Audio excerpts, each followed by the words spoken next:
Hey, it's Mitchell, and today I would like to talk about 3 reasons why DJI should continue to lock down their drones. I made a video about why I hacked my DJI Mavic. I think I might get a lot of crap for this online or from forums that I'm on, but I wanted to just take a minute, step back, and talk about some of the individual responsibility that we have as drone pilots to our hobby and to something that we enjoy doing for recreation, or in some cases commercially. So the first reason why DJI should lock down their drones is that they're becoming cheaper and they're becoming more capable. Previously, 5-10 years ago, we needed to build our own custom quadcopters if we wanted something with the same basic capabilities as a DJI Phantom 4 Pro.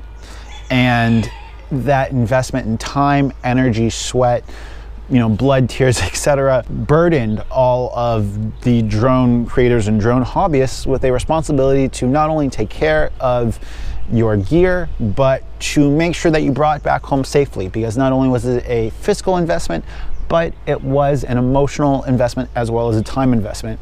Now, a DJI Mavic Pro can theoretically reach altitudes of 16,000 feet right out of the box, just based on aerodynamics and thrust, and that's higher than a lot of other drones that were previously, on the market 5 or 10 years ago could do. The second reason is that because these drones are becoming so simple to operate and they're becoming so capable, people that have a lot of money invested in them can go ahead and fly them in not exactly time. To someone like you or me, $1,000 investment in a drone might be a considerable amount of money and something that we really cherish bringing home safely.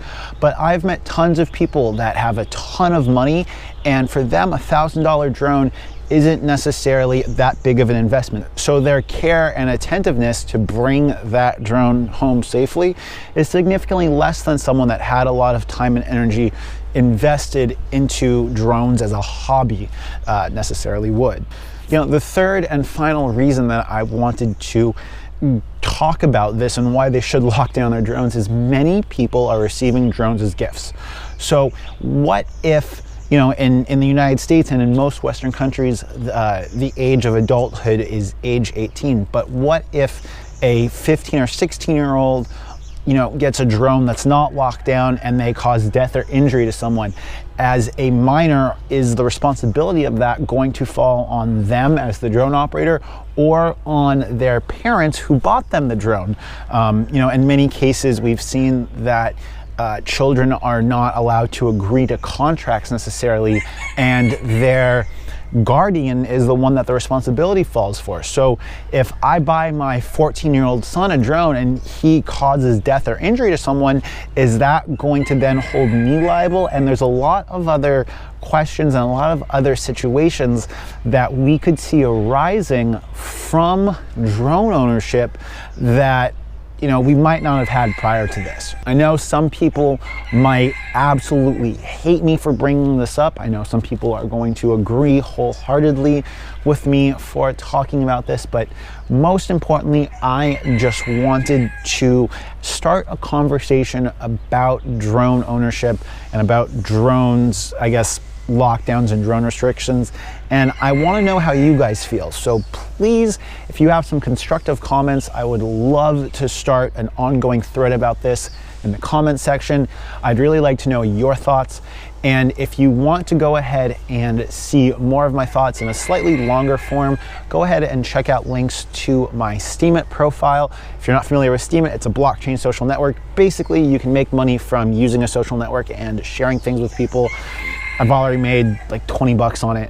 It's great. Or on my website and my blog. There's no advertisements on it. It's just a place for me to express myself in slightly longer written content, and I'll have links to all this stuff down below.